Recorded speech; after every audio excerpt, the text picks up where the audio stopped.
All right, everyone, if you're joining us a little bit early, we're going to give it a minute for everyone to join in here before we start. Thanks for your patience.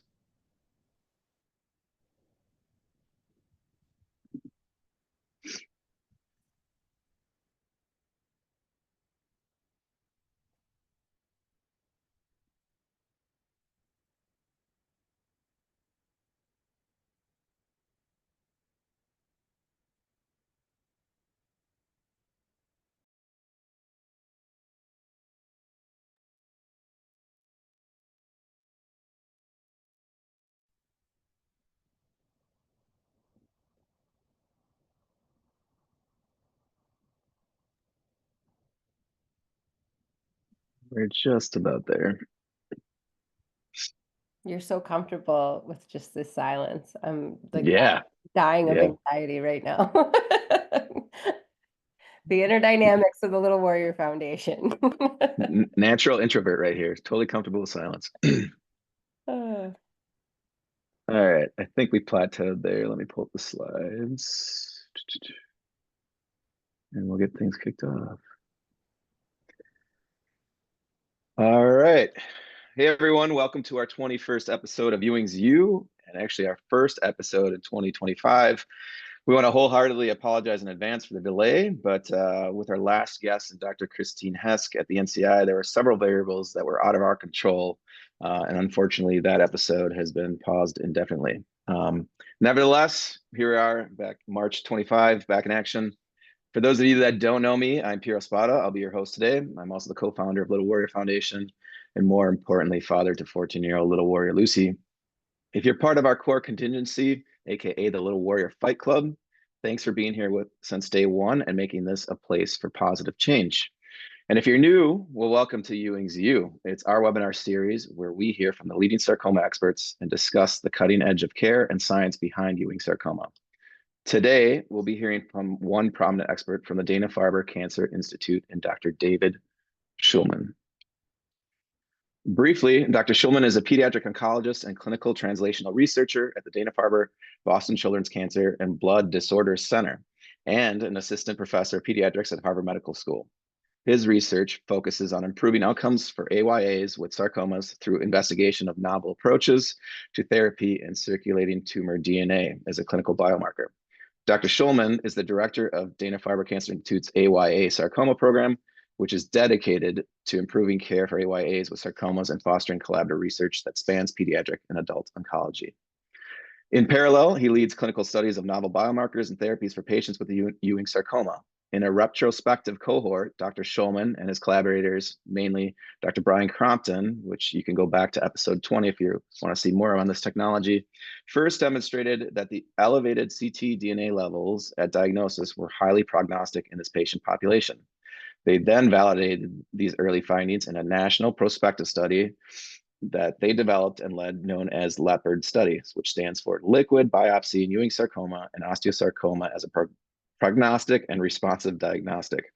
Most recently, and the subject of today's presentation, Dr. Shulman launched a new investigator-initiated clinical trial of a novel TOP1 inhibitor, colloquially known as PEEL-224, for AYAs with sarcomas, with the specific goal of establishing this agent as a first relapse regimen for patients with Ewing sarcoma.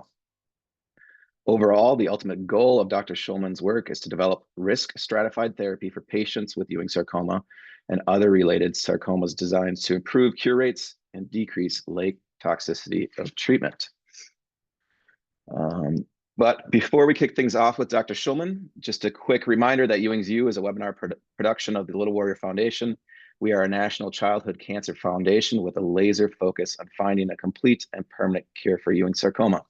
We were founded in April of 2020 and have now granted out over $2 million in high potential therapies for increasing survivorship and decreasing toxicity. And in order for us at Little Warrior Foundation to make programs like this a reality, we rely on the support of little and big warrior community alike.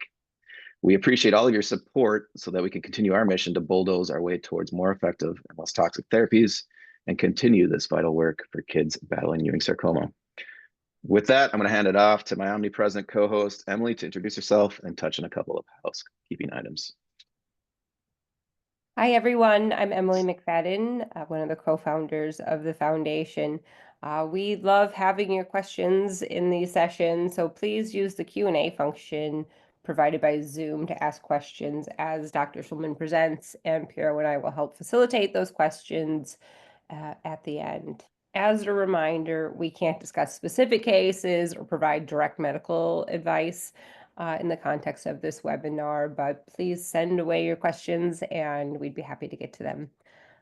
With that, I will turn it over to Dr. Shulman. Well, thank you so much. I really, really appreciate the intro and really appreciate the opportunity to share this trial today.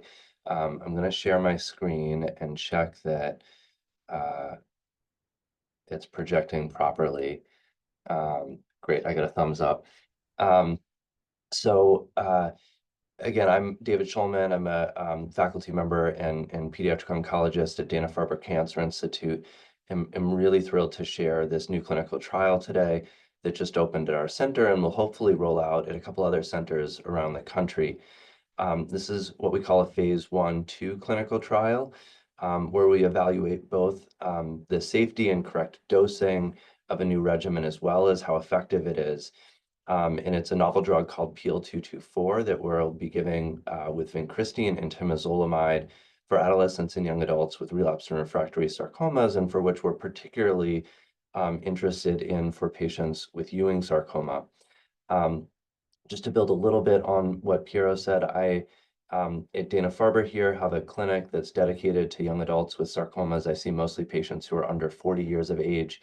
And then when I'm not in clinic, I sort of split my research time between working on studies related to the use of liquid biopsy or circulating tumor DNA, specifically in this patient population, and then novel clinical trials like the one I'll share from today. So exactly as you said, I worked very closely with Dr. Brian Crompton on the circulating tumor DNA work, and then with a number of collaborators on these trials. So the sort of key points that I was hoping to convey today are that for patients with Ewing sarcoma and related young adult sarcomas, our treatments, I think, really result in an unacceptably low chance of survival and are often unacceptably toxic, meaning they leave patients with a lot of late side effects that may impact their heart function later in life, their physical function later in life. And PEEL-224 is a new drug. It was really designed for children and young adults with cancer. It came out of Children's Hospital Philadelphia and a guy named Dr. Gerard Brodeur, who I'll come back to, and really has the potential to transform how we treat Ewing sarcoma, both in the relapse and we hope in the frontline setting at some point. The trial here we've been working on developing for a little bit over a year and was activated in January and is actively recruiting patients. So by way of background, Ewing sarcoma is, I think of it as kind of a prototypical AYA sarcoma in which the treatment that we provide is what we call morbid or comes with a lot of side effects and long-term issues. And unfortunately, in many instances is ultimately not successful and tumors come back and are ultimately life-threatening. It's a tumor that's characterized by a specific gene fusion, and we call those genes FET and ETS family genes. EWSR1, FLI1 is the most common fusion, and it results in a transcription factor that rewires the cells and causes them to grow out of control. And unfortunately, it's a very, very difficult to target fusion. The tumors otherwise don't really have targetable mutations, and so the approaches that we've taken for many other cancers to either use targeted small molecules towards things like tyrosine kinases or use immunotherapy have thus far not been successful in this disease. So all patients receive intensive multi-agent chemotherapy and aggressive surgeries and radiation. And what we know now is that with our current treatment for patients with localized disease, about 80% of patients will ultimately be cured with that treatment. And for patients with metastatic disease, the treatment is less successful, although for some patients does result in cure. And those data are shown on the right.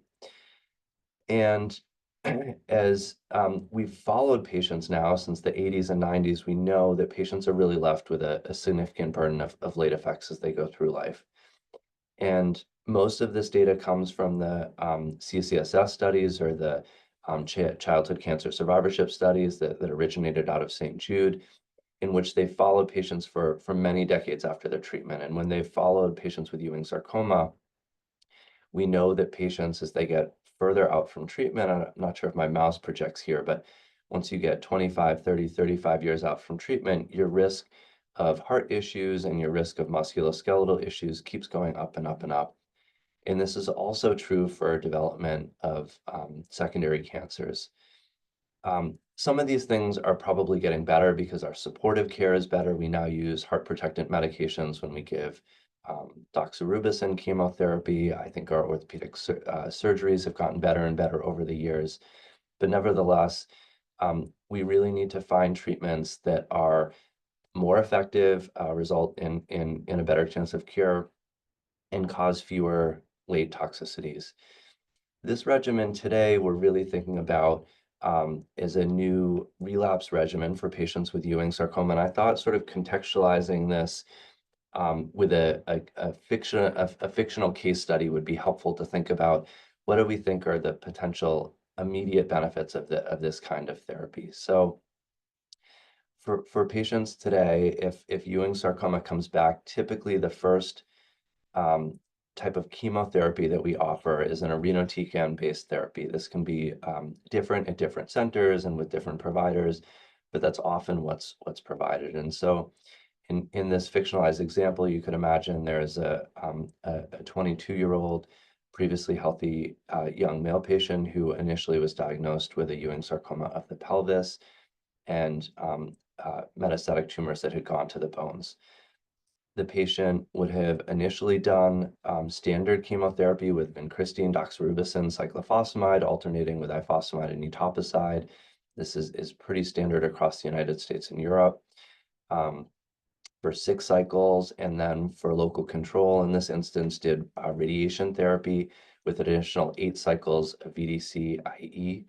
And then at the end, metastatic site radiation. And that actually got the disease back into a remission, and the patient was off therapy for a number of months. But unfortunately, about a year after diagnosis, had some back pain and had scans, and there was evidence that in one of the ribs there was tumor that was coming back, and there was a biopsy done to confirm this. And the treatment that we recommended was a combination of vincristine, irinotecan, and temozolomide. They did that. Their scans looked better, and then they had some additional radiation to those sites of disease, and then did additional cycles for a total of a year, got back into another remission. But unfortunately, after a period of time, the tumors started to grow again. So what do we know about this combination of vincristine, irinotecan, and temozolomide? We have data from a large European study that was presented at one of the national meetings now a couple of years ago, that for patients who get irinotecan and temozolomide, about 20% of those patients will have substantial shrinkage of their tumor, or a response rate of a little over 20%. And the median, what we call progression-free survival, was 4.7 months. Those were patients who received treatment with a schedule of getting irinotecan on days 1 through 5 by IV, and they took temozolomide medication with that for 5 days by mouth. And in that particular trial, they didn't use vincristine, but many trials have used vincristine in the past. I'll come back to exactly how these medications work in just a minute. But the other observation that's been made recently is that we think patients who get more protracted or longer exposure to irinotecan may be more likely to get benefit from this combination. And so actually there was a randomized trial that was done in China and published in 2023, in which they compared a 5-day regimen of irinotecan to a 10-day regimen. And in the 10-day regimen, you're getting a smaller dose each day, but it's spread out over 10 days in a 21-day cycle. And so that results in people having to come to clinic a lot more, but it turned out patients were more likely to have their tumors shrink. It's around the same time, some of our colleagues at Memorial Sloan Kettering published a nice systematic review at which they looked at already published studies of 5-day regimens versus 10-day regimens, and they similarly found the patients who had those more protracted exposure to irinotecan were more likely to have their tumors shrink. The other observation they made is that patients tended to tolerate the 10-day regimen better. And the big sort of side effect that we think about with irinotecan is diarrhea, which is a really, really problematic side effect and often results in people having to stop the medication. And so with the 5-day regimen, there's about 24% of patients who really have severe diarrhea, whereas with the 10-day regimen, we think that number is a bit lower. And actually, when we're medical students, the way they get us to try and remember irinotecan is I ran to the can. It's the big problem with this medication. And so I would argue that while this regimen is really helpful for many patients, our current standard of care is not as effective as we would want, and having to come to clinic so frequently and having such a high rate of diarrhea, it really makes this an inadequate standard first relapse therapy. So what did that look like for this particular patient? So this patient ended up having 17 cycles of VIT in the year after they had relapse disease. They were given an antibiotic called cefixime, which we think helps prevent the diarrhea that comes with irinotecan. That, as a side effect of that, they ended up developing something called C. diff colitis, which is a bacterial infection of the intestine that you can get from being on long-term antibiotics. They had what we call grade 3 diarrhea, or substantial diarrhea that was really limiting their typical activities of daily living. And then over that time, they had over 85 infusion visits for treatment. If this sort of fictionalized case is based on a case from many years ago. If it was today and we had offered them this 10-day regimen, that would have been over 170 infusion visits over the first year. There are ways that you can give irinotecan orally, and that for some patients can really cut down on those visits. But there can be issues with this as well. And so, folks who have really asked patients what they prioritize in their treatments have found that AYAs with advanced cancer really prioritize their quality of life, symptom control, and maximize time at home and away from the clinic and hospital. And so I would again argue that for those additional reasons, there's a lot of room for improvement in our current first relapse regimen. And so that's really where we're interested in starting with this clinical trial. So PEEL-224 is what we call a multivalent pegylated prodrug of a molecule called SN22 that is a topoisomerase I inhibitor like irinotecan, so kind of what we would say it has sort of a proven anti-cancer medicine mechanism. And it's packaged in a next generation delivery package, or what we would call a nanomedicine.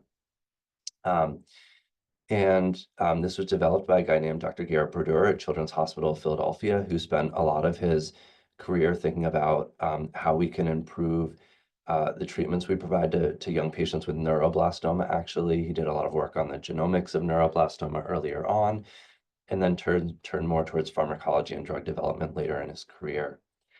And this drug, this is a very, very basic illustration of sort of what it looks like or how you can think of it, but there's four active drug molecules, or SN22 drug molecules, on a scaffold that can be given by IV and circulates in the body. And these little SN22 molecules are what we call hydrolyzed, or they're released from the backbone and then go and do their work as an anti-cancer drug. And this delivery mechanism means that it doesn't need to be delivered so frequently, and also helps it accumulate in the tumor. The other really important thing that Dr. Brodeur thought about when developing this was, can we engineer this SN22 molecule to be really a better anti-cancer medication than irinotecan?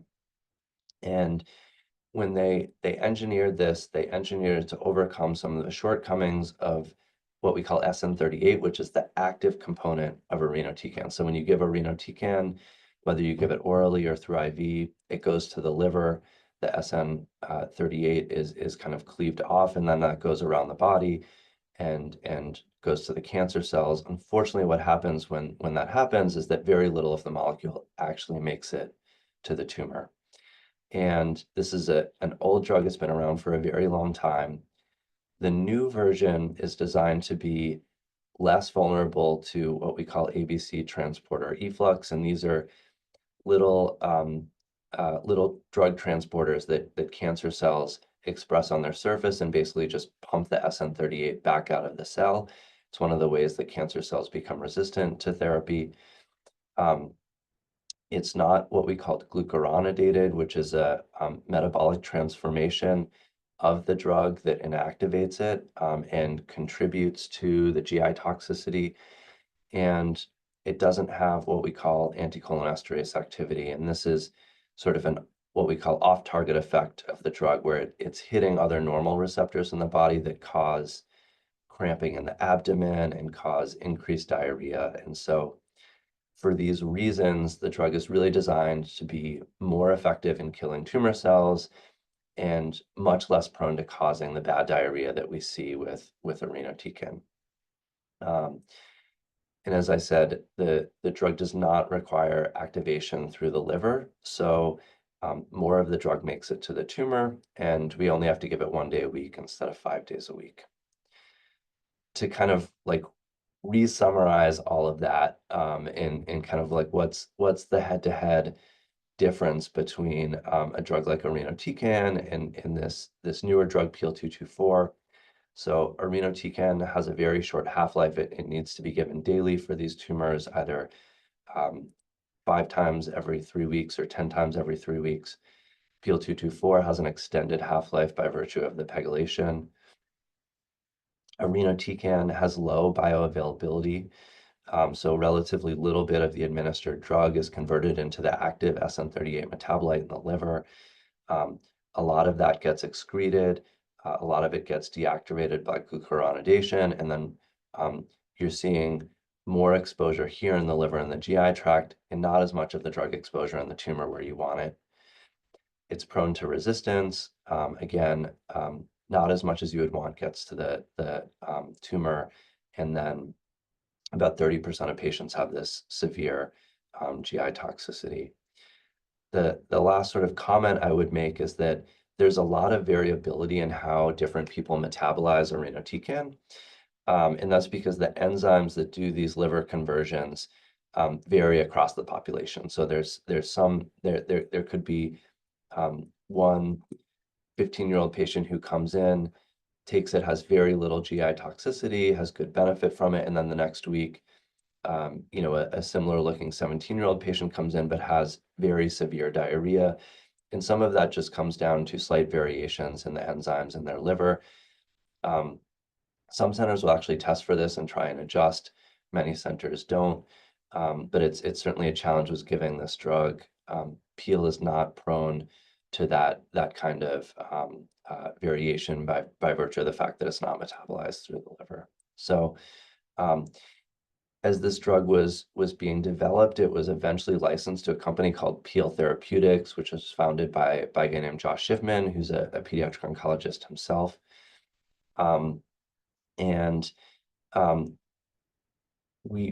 Both he and I got very excited about eventually bringing this drug to adolescents and young adults with tumors like Ewing sarcoma.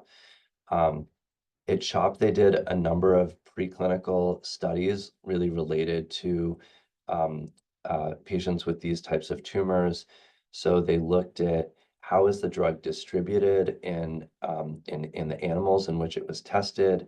They looked to see how long it lasts in the blood, and this drug has a prolonged half-life compared to regular irinotecan, liposomal irinotecan, which is another medication that's being tested, and then a sort of artificially created pegylated irinotecan.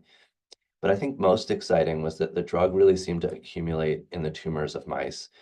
And so when they looked at, when you give this drug, where does it mostly end up? For free irinotecan, very little of it ultimately ends up in the tumor after 24 to 72 hours, whereas this drug really seems to accumulate, giving better on-target exposure. And when they looked at other organs, you might say, well, is it also accumulating in places where it shouldn't be, like the liver, the spleen, the intestine? They really saw only modestly increased exposure, which is really the sort of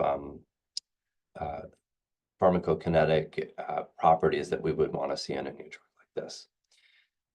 They, of course, tested this in models of Ewing sarcoma.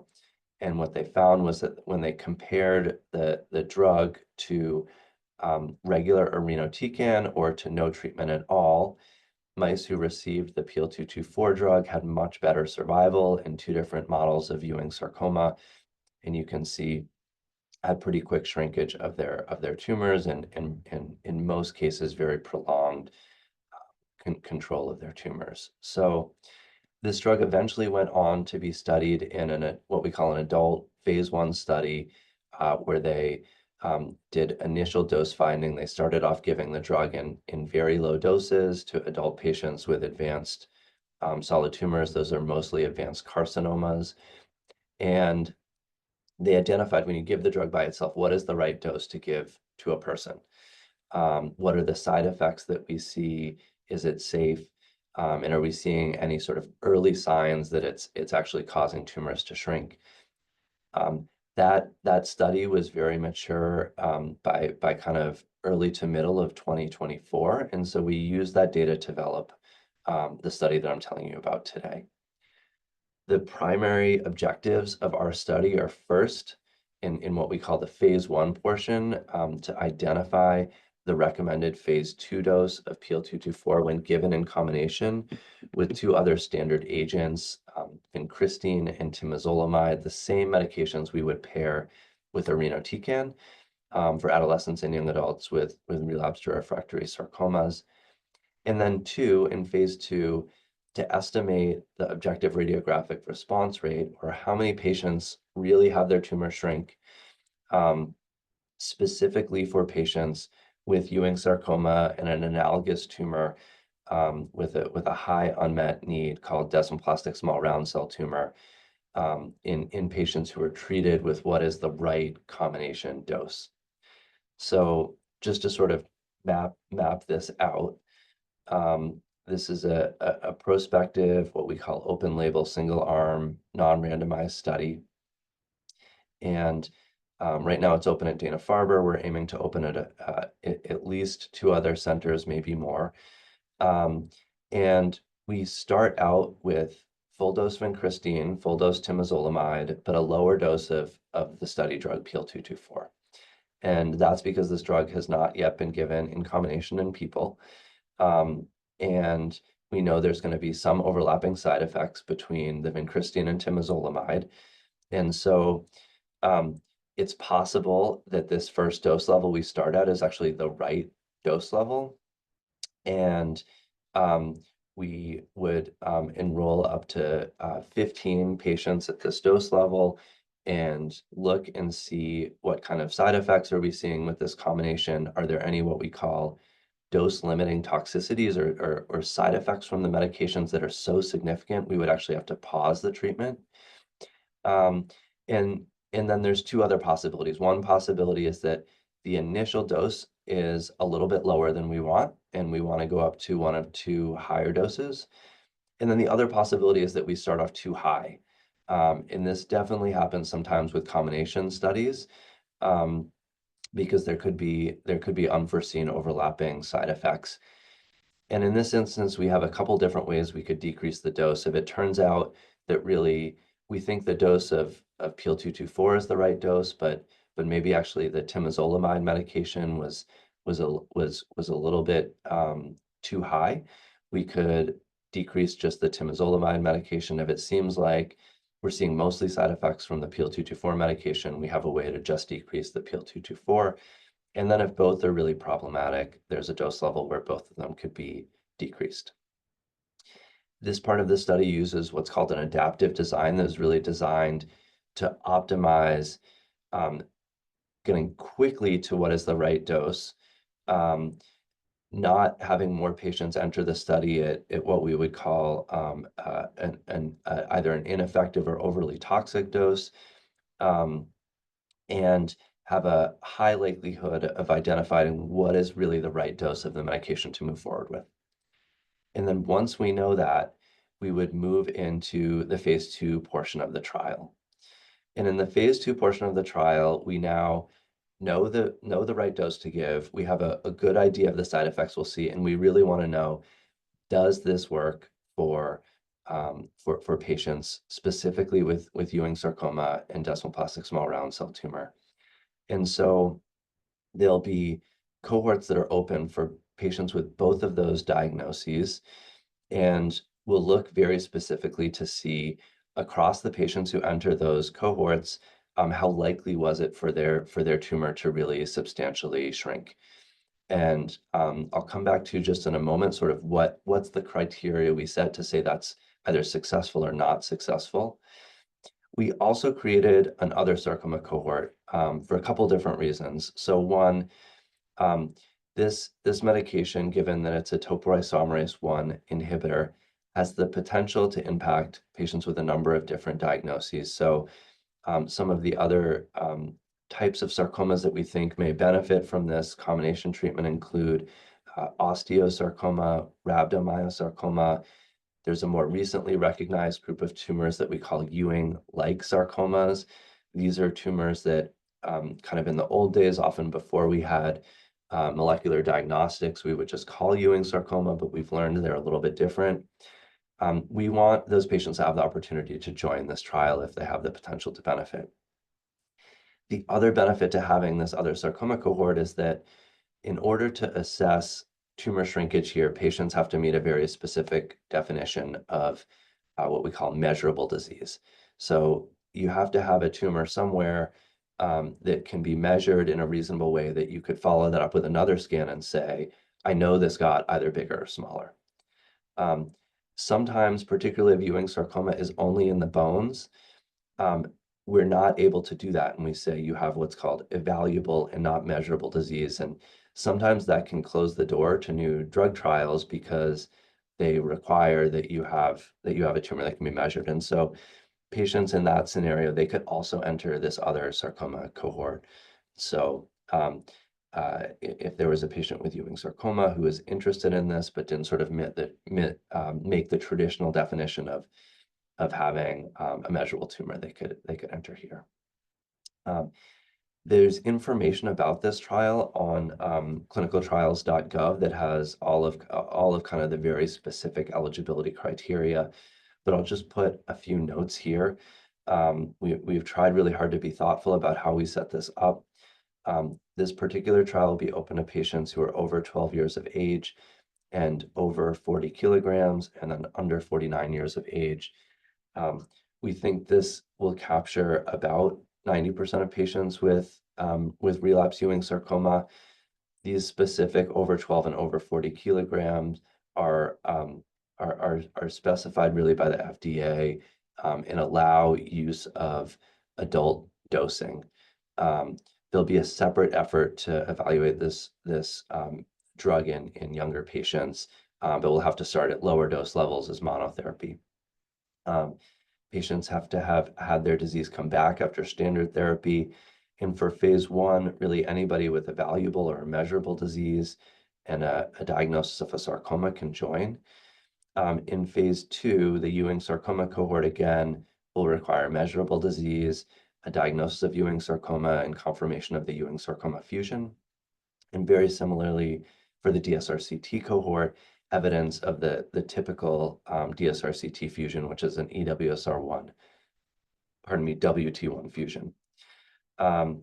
And patients are allowed to have previously had irinotecan because we think this drug is significantly novel and overcomes some of the prior toxicity and resistance mechanisms seen with irinotecan. That's allowed. The only really exception is that patients cannot have had progression on irinotecan and temozolomide in the phase 2 Ewing sarcoma and DSRCT cohorts. So practically speaking, what does this treatment look like? The cycles are every 21 days, kind of like a conventional chemotherapy cycle. Patients would have scans every 2 cycles for the first 12 cycles, and then every 3 cycles thereafter.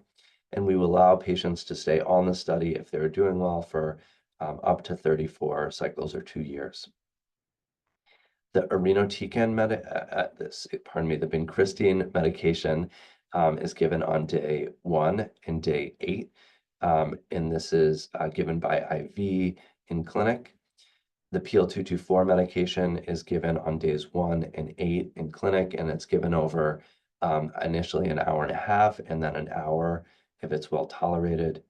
And then the temozolomide medication is given by mouth on days 1 through 5, but of course these other doses would be taken at home. And then we would give growth factor after all the chemotherapy is completed on day 10 or 11. This study also has, I think, some important secondary objectives. We are doing, just in phase 1, some very limited pharmacokinetic work. And this is really designed to understand the levels of the medication in the body of young patients on this new dosing schedule. And of course, because I designed this study, and I think this is an important thing for us to keep learning about, there will be some secondary circulating tumor DNA aims. The things that I think are really potentially interesting that we'll hopefully be able to look at are, what does it mean to see what circulating tumor DNA levels are doing between pre-treatment and day 8. And this is a way of measuring the Ewing sarcoma fusions in the blood over time. Could that be an early marker of response to the treatment that we would learn about much earlier on rather than waiting 2 cycles for a scan? And then can we learn anything about how well this medication does for patients who have specific mutations in their tumors? The 2 that we really sort of care the most about in Ewing sarcoma are STAG2 and TP53, and we know when patients are first diagnosed, those can make it less likely that chemotherapy is successful, and more likely that the tumors will come back, but we really don't know exactly what that means for patients who have relapse disease. And just to sort of highlight that, I'll show a little bit of the circulating tumor DNA data that we've presented both at the annual Connective Tissue Oncology Society meetings and the ASCO meetings. And just to highlight what we've started to learn about these is, for patients with newly diagnosed metastatic Ewing sarcoma, the presence of a STAG2 mutation really increases the risk of relapse. This is a group of patients who from the get-go have metastatic disease and are a little bit more likely to have their tumors come back, but particularly the STAG2 mutation makes that worse. And then similarly, TP53 mutations are very worrisome mutations, we're learning. These, though, only happen in about 8 to 10% of patients at time of diagnosis.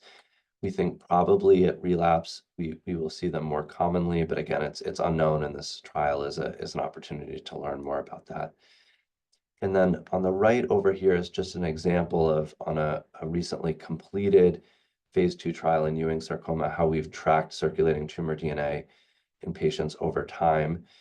And we know that sort of early rapid increases in circulating tumor DNA are associated with early progression on the trials, but this is something that we really need to study more, because you can actually also see that there are patients in orange who have relatively early progression as opposed to blue, where patients who have prolonged stable disease, who still actually have a transient drop in their ctDNA, but then actually the therapy ends up not being as beneficial as we would expect. So it's still something that needs a bit more teasing out, and this is another good opportunity to do that. I have just a couple notes on sort of how we've thought about the design of this trial. This starts to get a bit technical, but Piero said we have a pretty sophisticated audience here. So I'm gonna just touch on this. And for those who are not really familiar with cancer clinical trials, I think it can still be good to think about too, just to learn about kind of how we think about how we structure these trials, the questions that they're really designed to answer or not answer. And of course, you can ask me questions if none of this makes sense afterwards. So for the phase 1 portion of the study, we're using what we call a continual reassessment model. And this is kind of a newer adaptive design that does modeling of the toxicity that we're seeing to do kind of the best job we can to figure out what's really the right dose of the medication to give patients. In older phase 1 trials, we would use something called a 3+3 design, and this is more of kind of an algorithm. You would let 3 people get the treatment. If nobody had any serious toxicity, or what we call dose-limiting toxicity during just their first cycle, then we would increase the dose level and open 3 more slots. If those 3 patients joined, nobody had a dose-limiting toxicity or severe toxicity, we would open another 3 slots that go up. And then there's certain rules, like if one person had a dose-limiting toxicity, we'd open 3 more slots at the same dose level, and then see how those 3 patients did, and then either go up or down. This does some more nuanced modeling, but we sort of have said that we're trying to do the same thing. And so when we set up these models, we say, what is kind of an acceptable rate of toxicity for this medication that we would say is okay. And so certainly if 8 out of 10 patients had a severe toxicity, I think everybody would easily say that's totally unacceptable. That's not, even if it worked really well, that's not a treatment that anybody could do for longer than a couple weeks. Conversely, if nobody had toxicity from the medication, you might worry that you're at too low of a dose, and you could go up to a higher dose and see if you get better efficacy. And so the way this is really set up is with a target toxicity rate of 30%, and we can do this with 15 patients joining the study. And then in the second part of the study, where we're really trying to say, how effective is this for patients with Ewing sarcoma? Because ultimately, that's really what we want. We want to know that this works a lot better than our current therapies, and we want to know that it works well enough that we could offer it outside of the context of a trial or move it into a frontline trial. And so what we guess is that if patients only got temozolomide by itself, they would have a relatively low response rate, or be relatively unlikely to respond. Only about 1 in 10 patients would respond. Alternatively, if 40% or more patients had an objective response, we would say that's good enough to keep developing this drug. And so we're really looking for a high response rate in a relatively small number of patients, and then doing safety monitoring as we go. So this is a timeline of the study. Just to cut to the chase, study is now open and enrolling patients right now just at Dana-Farber, but there'll be some external sites soon. And our hope is that this would be established as a new first relapse therapy for patients with Ewing sarcoma, and that it would be successful enough that we would think about how to incorporate it into frontline therapy, where we would give patients a better chance of cure and hopefully less long-term toxicities. To round out the original case study that we started with, what could this treatment look like for that patient in their relapse treatment? And so, as opposed to VIT, our standard treatment, with VPT, the infusion visits would go down from 85 to 170 to 16 to 32 infusion visits over the year. That's a huge amount of days out of the clinic over that time period. Hopefully really significantly decrease GI toxicity or diarrhea, which, I mean, for anybody is terrible, but particularly for somebody in their late teens or early 20s, really makes it hard to kind of do anything. And then the biggest thing would be getting into a much better, more prolonged remission and not having Ewing sarcoma come back. So to summarize, PEEL-224 harnesses a proven anti-cancer mechanism in TOP1, but has really been re-engineered and repackaged in a next-generation delivery system. Our hope is that this has significantly enhanced efficacy or better anti-cancer activity, reduced diarrhea, and we know it has an improved administration schedule. And the combination therapy we expect will really have the greatest impact for patients with Ewing sarcoma, and we expect that that will be sort of the group that leads the development of this new regimen. And again, the hope that this would define a new first relapse regimen and sort of position this regimen for incorporation into frontline trials in the future if really effective. Lots of people to thank, many of whom are actually not on this slide, but most importantly, the patients and families who have contributed to this or who will contribute in the future. Number of really great collaborators at Children's Hospital of Philadelphia, and then my team at Dana-Farber.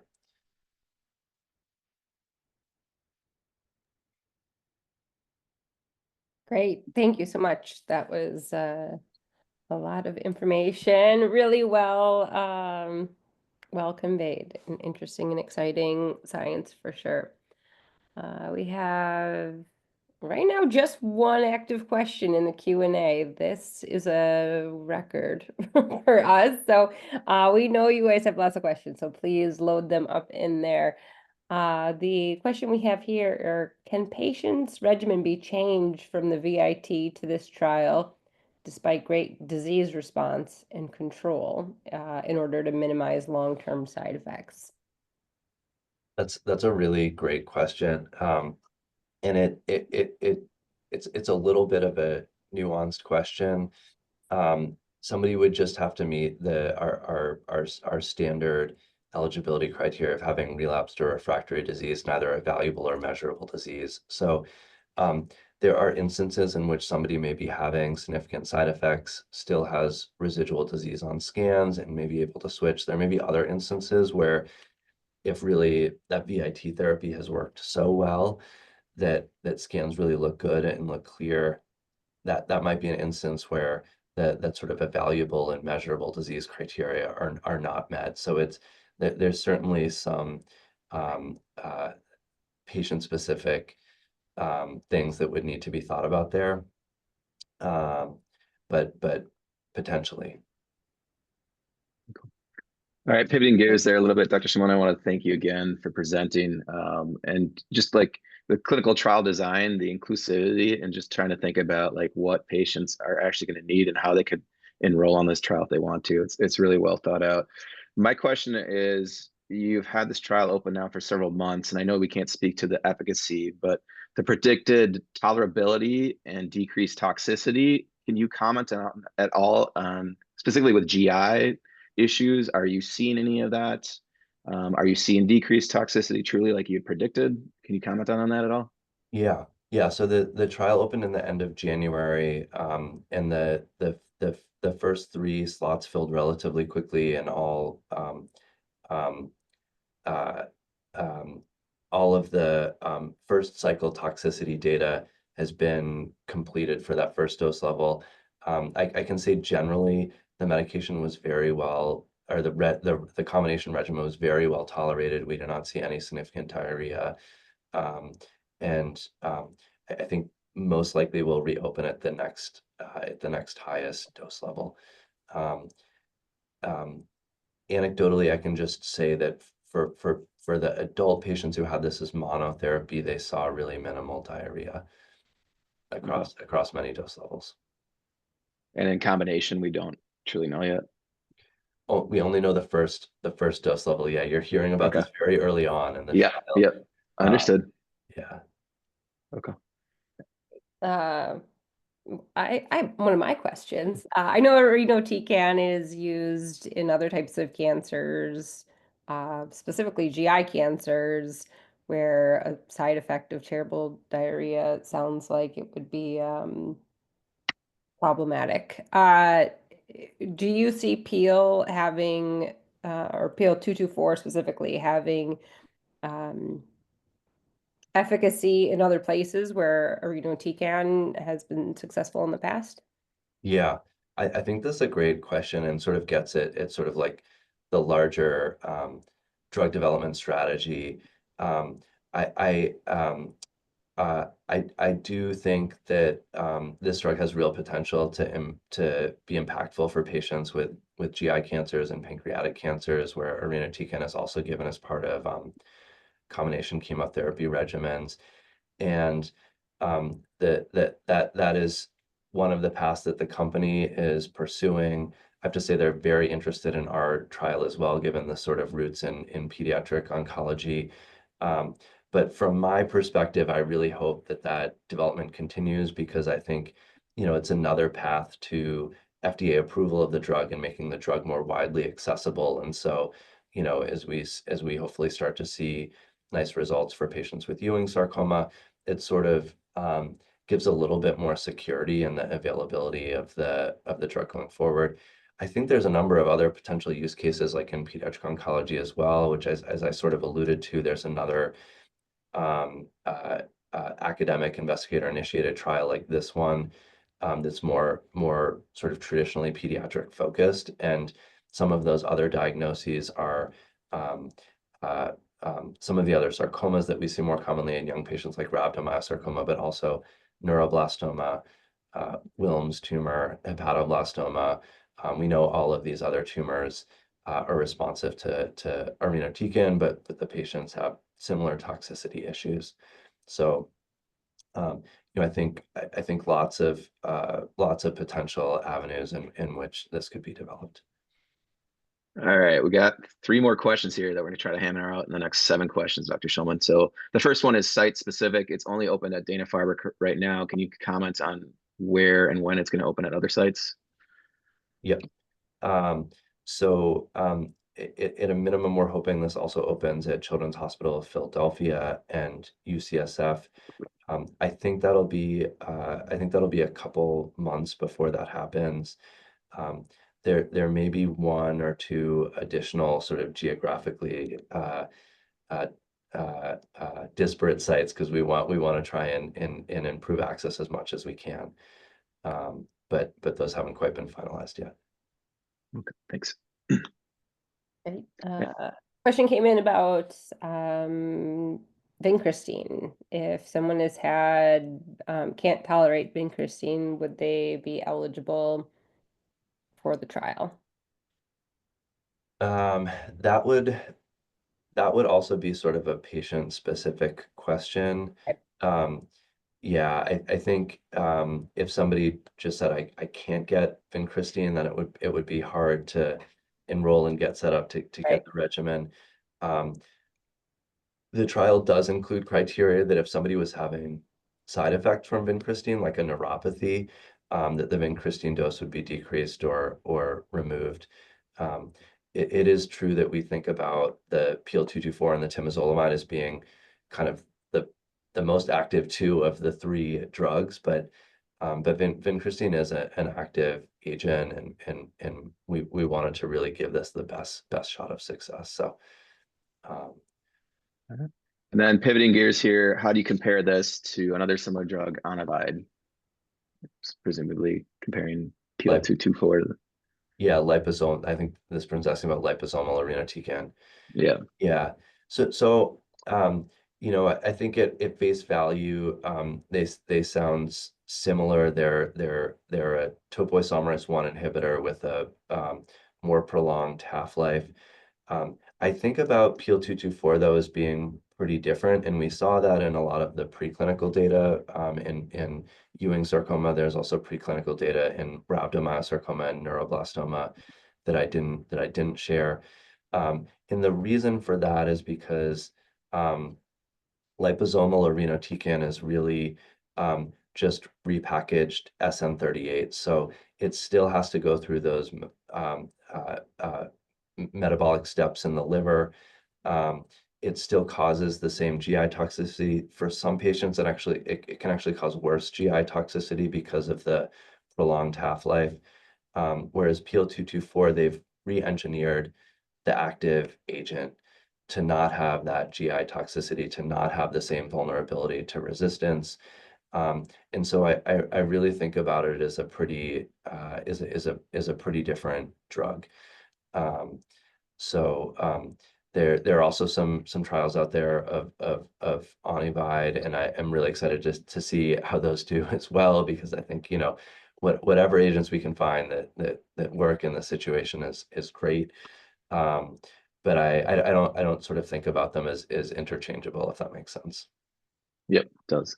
All right, we have time for one more question. If someone wants to submit, I'll ask a question in the interim. I noticed that you're tracking ctDNA over time while patients are on a given regimen.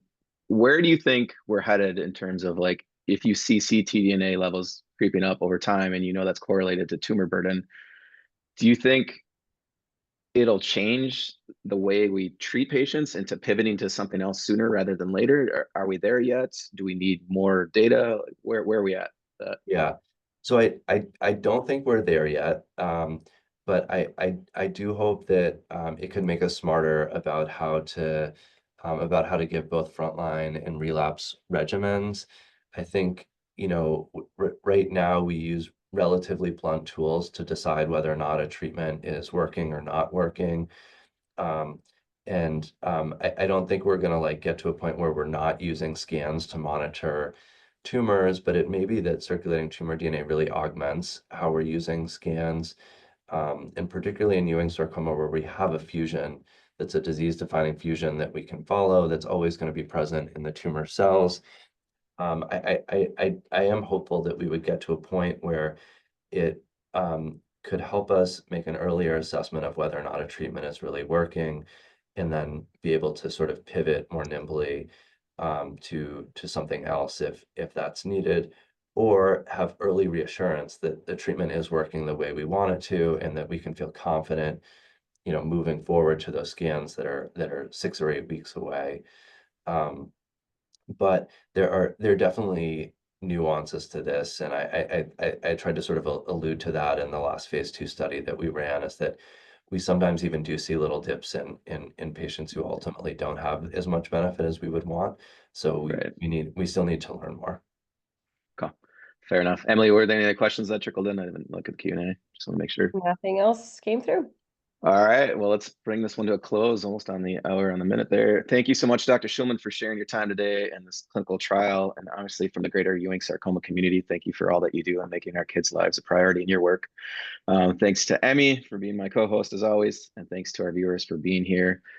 Please remember to stay up to date for future Ewing's U episodes. The easiest way to do that is go to our website, littlewarrior.org. You can navigate to the Ewing's U tab there, and as always, follow us on Instagram and Facebook, as we always post that way. Our next episode is actually scheduled, so April 15th, 1 p.m. Eastern, with Dr. Matteo Trucco at Cleveland Clinic, and he's going to discuss his newly open trial, MATSIO, which is for newly upfront overtly metastatic Ewing sarcoma disease. So I call that everything and the kitchen sink approach. Dr. Shulman, perhaps you've seen that strategy already, but again, April 15th, 1 p.m. Eastern, with Dr. Matteo Trucco. So that's it for now. Thank you everyone for being here, and in true Little Warrior fashion, swords up, everyone. Swords up. Take care. Thank So you. long.